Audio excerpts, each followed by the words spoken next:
Welcome to the Life Sketches channel. In this video, we'll share a profound confession, a story of how a peaceful family gradually begins to unravel. Sometimes, the silent cracks in a family go unnoticed and grow until repair becomes impossible. This story reveals the gradual emergence of just such a conflict. My name is Emily. I had always thought I was growing up in a perfect family. My father, Daniel, was strong, hardworking, and a devoted provider who was always there for me. My mother, Laura, was warm and caring, keeping our home full of love and warmth. They had what many would consider an ideal relationship, the kind that survives despite its challenges. Growing up, I admired my father deeply. He was my hero. As a child, I would follow him around the house, helping him with his car repairs, the gardening, or small projects he started but never quite finished. Over time, our bond remained strong, yet our conversations took on a different tone. We moved beyond simple, surface-level exchanges to talk about life, his dreams, and my future. Sometimes it felt like our conversations became a bit more personal than a typical father-daughter relationship. But he never found it strange, and neither did I. One quiet Sunday afternoon, my mother went to visit a friend, leaving my father and me alone at home.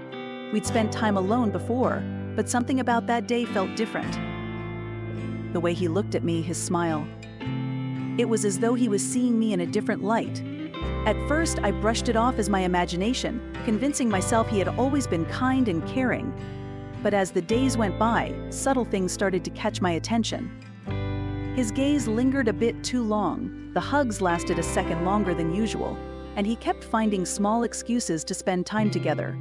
Nothing inappropriate had happened, but there was an undercurrent between us that I couldn't quite name. Perhaps I was reading too much into it, but I couldn't shake the feeling that something was amiss.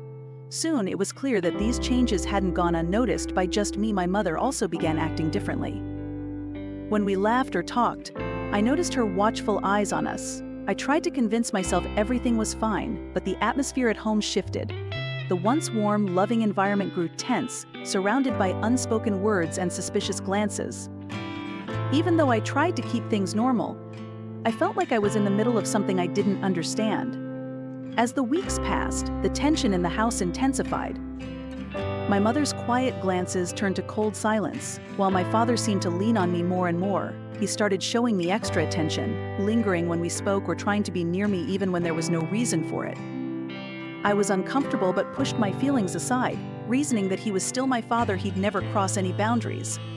After dinner one evening, my mother suddenly stood up and said she was going out. It wasn't typical of her to leave without mentioning where she was headed, but neither my father nor I questioned it.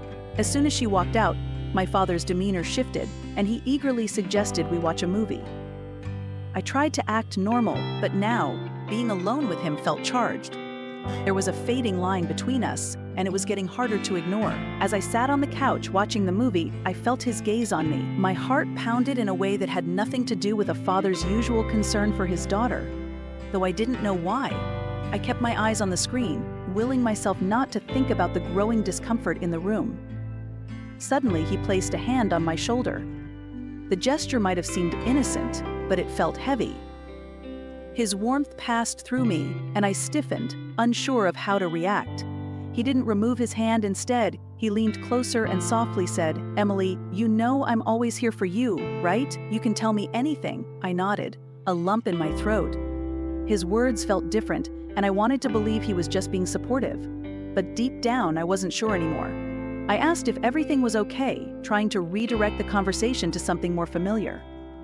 He stared at me for a long moment, his gaze intense as though trying to decide something. Finally, he withdrew his hand, offering a smile that didn't reach his eyes. "Of course, everything's fine," he said, standing abruptly. "I'll just check on something in the garage." As he left the room, I exhaled, realizing I'd been holding my breath. My mind was racing, questioning if I was exaggerating everything. Was it wrong to be so aware of these small, seemingly innocent moments? I couldn't ignore the tension in me or the sensation that we were on the edge of something unfamiliar. That night, lying in bed, I replayed everything in my mind, unable to dismiss the discomfort. The next morning, my mother seemed colder than usual.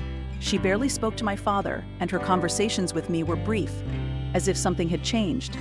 Days went by, and the distance between them grew more pronounced.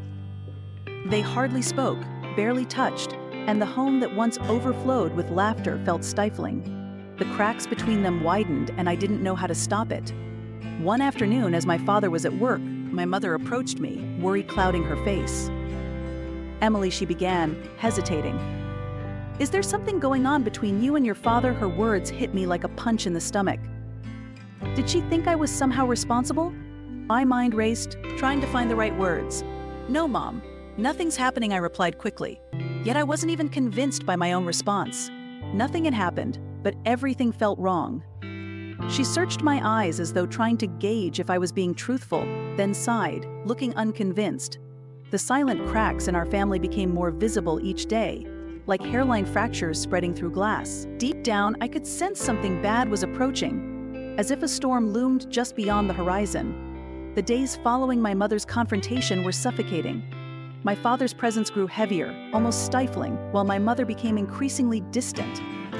We were no longer a family, but three people cohabiting a space filled with silence and suspicion. Late one night, I lay in bed listening to their muffled voices from the living room. The tension in their tone drew me out of bed, and I strained to hear. "Don't you think I see what's happening?" My mother's voice was low but laced with anger. "How you act around her. Ignoring me like I'm not here. Am I blind?" My father's voice was defensive. "Laura, you're exaggerating. Nothing is happening with Emily, don't lie to me." "Daniel," my mother replied, her voice trembling. "I see how she looks at you. I see it all." A wave of horror washed over me. My mother thought I was complicit. My father spoke again, his tone softening. "I love her, Laura, but not like that. I don't know you anymore," my mother whispered, her voice cracking. My heart pounded as I realized this was the breaking point. Without thinking, I walked into the living room. They turned, surprise and guilt crossing their faces. "Mom, Dad, stop," I whispered, breaking the tension. My mother's eyes held both pain and accusation, while my father's were filled with regret. The words between them hung heavy in the air, the final blow in our once happy family. My mother packed her things and left the next day without looking back. My father's apologies came too late. The damage was done. Though I stayed with him, the unspoken tension lingered, an invisible wall between us. Eventually, I moved out, trying to distance myself from the remnants of my family. The silence between us was louder than any argument, and in it, I understood that sometimes what destroys a family isn't betrayal but trust that slowly erodes. The boundaries between us blurred, and something precious was lost. Years have passed. Though the pain has dulled, it hasn't disappeared. My parents divorced, leaving me in a fractured space between them. I tried to build a new life, yet part of me often looks back, haunted by words left unsaid. I wonder if I could have done something differently, but there's no repairing the broken pieces of our lives. In the end, our family fell apart not from scandalous betrayal, but from silence that allowed the cracks to deepen. Maybe the real tragedy isn't what happened, but the love we failed to hold on to. Thank you for watching. Don't forget to subscribe for more stories like this.